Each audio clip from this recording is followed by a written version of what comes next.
Hello, good morning everyone. আমি সাথী। আমার চ্যানেলে আরও একটি ভিডিওতে তোমাদের সকলকে কিন্তু স্বাগত। আমি ভালো আছি, আশা করছি তোমরাও কিন্তু খুব ভালো আছো। তো চলো আজকের ব্লগটা, আজকের দিনটা তোমাদের সঙ্গে একটুখানি আমি শেয়ার করি। আজকে কি করব না করব সমস্তটাই কিন্তু তোমাদের সঙ্গে শেয়ার করব, আর স্মৃতি হয়ে সারা জীবন আমার এই ইউটিউব চ্যানেলে রেখে দেব। তো চলো শুরু করা। আজকের সকাল, আকাশটা কি যে সুন্দর লাগছে তোমরাই দেখো, তাই না? কিন্তু ব্যাঙ্গালোরে ইদানিং এতটা গরম পড়েছে যে কি বলবো। রোদ, সকালবেলা উঠের থেকেই এত রোদ। তারপরে আমি এখানে রান্নাও বসিয়ে দিয়েছিলাম। আমার বর যখন অফিস গেছে তখনই আমি ভাতটা রান্না করে নিয়েছিলাম। আজকে কিন্তু দুপুরে আমার সেরকম কিছু রান্না বান্না করা হয়নি। আমি এখানে আলু সিদ্ধ ভাত করেছি, আর যখন খাবো তখন একটা ডিম ভেজে নেব। এটাই আজকে দুপুরের লাঞ্চ হবে আমার। কারণ রোজ রোজ আর কি রান্না করব বুঝতে পারি না একার জন্য, আর রাত্রেবেলায় একেবারে রান্না করব। আর দেখো জায়গাটা খুবই অগোছালো হয়ে আছে, কারণ সবে অফিস গেছে, আর আমি এদিকে ধুয়ে সব এখানে রেখেছি, এখনও রান্নাঘরটা গোছানো হয়নি, তাই ওরকম হয়ে আছে। এই ছবিগুলো যখনই দেখি দিনটির কথা তখনই মনে পড়ে যায়। এটা আমার জীবনের এত সুন্দর মুহূর্তের ছবি যে তোমাদেরকে বললেও অনেক কম হয়ে যাবে। আমি কিন্তু বিয়ের আগে কখনো এরকম ঘুরতে যাইনি, সমুদ্র নিজের চোখের সামনে দেখিনি, কিভাবে সমুদ্রের জল থই করে আমি কখনোই দেখিনি টিভিতে ছাড়া। তো বিয়ের পর আমরা প্রথম গেছিলাম দীঘাতে, তার আগে কিন্তু আমি কখনো দীঘাতে যাইনি, নাম অনেক শুনেছি কিন্তু যাওয়া কোনো দিন হয়নি। আমার আশা এটাই ছিল বিয়ের পর হয়তো বরের সঙ্গেই আমি যাব, তার আগে আর আমার কপালে যাওয়া হবে না। দেখো তো ডিম ভাজতে এসে কি সর্বনাশটাই না হলো। ডিম ভাজতে এসে ডিমটাকে এমন ফাটালাম যে ডিমটা পড়েই গেল। কি আর বলবো, আর সব তো মাখো মাখো হয়ে গেছে, হাতে ফাতে লেগে গেছে। তো এবারে ওইভাবে খোসাটাকে আস্তে করে নিয়ে আমি ফেলে দেব। কিন্তু ডিম ভাজার আগে কিন্তু কারেন্ট চলে গেছিলো। এখন প্রায় দুপুর অনেক হয়ে গেছে, 2:30 বাজতে যায়। কি করবো আর বলো, কারেন্ট চলে গেলে। ইদানিং প্রচণ্ড কারেন্টেরও ডিস্টার্ব এত করছে, মানে ধারণারও বাইরে।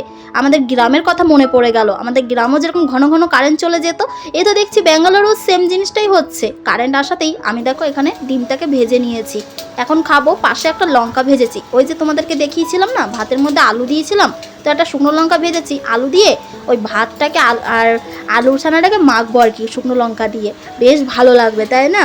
তো এইভাবেই আজকে আমার লাঞ্চটা হলো, আর ডিম অমলেট করে নিয়েছি। এরপর আমি লাঞ্চ করব। হাঁপিয়ে গেছি পুরো, নিচে নামতে আর উঠতে। অন্যদিন হচ্ছে সকাল দিকে আসে, 7টা 7:30 এরকম টাইমে আসে। তো আজকে দেখছি দুপুর এখন 1:30 বাজে, তো 1:30টার সময় এসছে কাঁচরাওয়ালা। তো ওই জন্য আমার কাছে কিছু জমে ছিল কাঁচরা, তো ওই জন্য ভাবলাম যে ওগুলোকে ফেলেই আসি।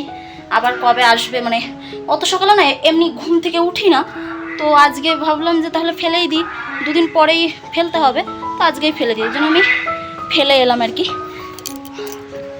ওইখানে কাঁচরালা আছে, ওই যে দেখতেই পাচ্ছ। তো চলো, মানে খেতে বসেছে আর তখনই এসেছে, এখন খাবো। ঢাকা দিয়ে গেছিলাম, চলো এখন খাবো। এখন আমি বেরোচ্ছি হচ্ছে একটু বাজারে সব কিছু শেষ, চলো গুটি পাই যাই বাজারে। তো বাজার থেকে চলে এলাম আমি, তোমাদেরকে আর দেখানো হয়নি, মানে শেয়ার করা হয়নি আমি বাজার গেলাম না গেলাম কিছুই। একেবারে গেলাম, যাওয়ার সময় দেখালাম, আবার ফিরে এসে দেখাচ্ছি। পুরো ঘেমে গেছি। ব্যাঙ্গালোরে হঠাৎ করে না 2 দিন ধরে প্রচণ্ড গরম পড়ে গেছে, দেখতে পাচ্ছি আমি পুরো ঘেমে গেছি, মানে এতটা পরিমাণে গরম পড়েছে, ফ্যান না চালিয়ে থাকাই যাচ্ছে না কিছুদিন ধরে, মানে 2 দিন ধরে আমি লক্ষ্য করছি প্রচণ্ড গরম পড়েছে, থাকতেই পাচ্ছি না বাপরে। এখন চলো এই যে আনলাম, একটু বাজার আনলাম, বললাম না বাজার গেলেই খরচা, বাজার গেলেই 200 টাকা খরচা হয়ে যায়। নিয়ে এলাম এখন এই যে শাক, কী শাক এটা যেন বলে, পালং শাক এনেছি, এখন পালং শাক রান্না করব। আরও অনেক বাজার এনেছি, এই সপ্তাহটা চলে যাবে আর কি। তো এই সপ্তাহের বাজারগুলো নিয়ে এলাম, সবজি নিয়ে এলাম কিছু, আর কিছু তো এদিক ওদিক ডাল, তারপরে তোমার এইসব করে আর কি, ঘুগনি টুগনি এইসব করে চালিয়ে দেবো।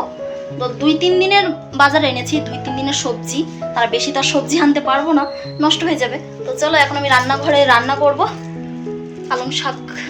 চলো, এখানে এখন আমার এই যে পালং শাক হচ্ছে, পালং শাকটা দিয়ে দিয়েছি, এতক্ষণ আলুগুলো কষাচ্ছিলাম।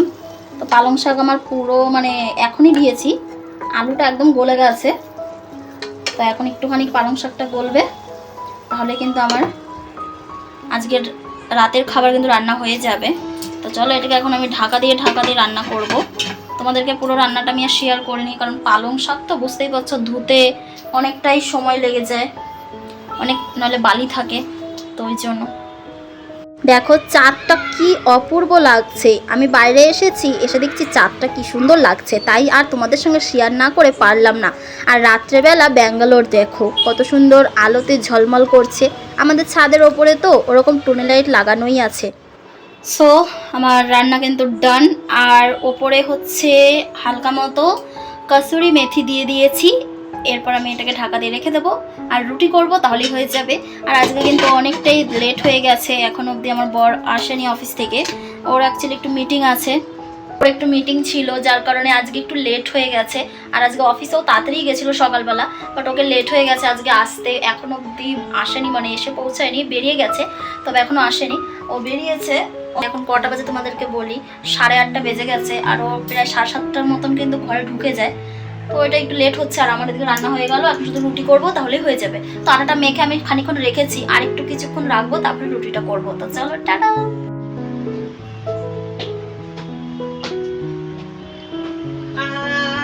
হ্যালো। ইয়েস। কর্তামশাই আজকে অনেক লেট করে দেরি করে অফিস থেকে বাড়ি ফিরলো। আর আমি তো বাইরে বসেছিলাম, বললাম না ব্যাঙ্গালোরে এত গরম পড়েছে, তাই আমি চেয়ার পেতে বাইরে বসে আছি আর ওইদিকে রান্নাটা বসিয়েছি আর কি। আর ও এসে আমি ওকে বলেছিলাম যে একটা পাকা পেঁপে নিয়ে আসবে, কারণ আমি যখন বাজার গেছিলাম বাজারে এত কিছু এনেছি, ভারী হয়ে গেছিলো ব্যাগ, আমি আর পেঁপে আনতে পারিনি, খুব কষ্ট হয়ে গেছিলো। তাই ওকে বলেছিলাম তুমি বাজার থেকে আসার সময় পেঁপেটা নিয়ে আসবে, কিন্তু ও আর পেঁপেটা আনেনি, কারণ পেঁপে পাইনি, ওই জন্য আর আনতে পারেনি। তো ভিডিওটা এই পর্যন্তই শেষ করছি, ভালো লাগলে লাইক করে দেবে।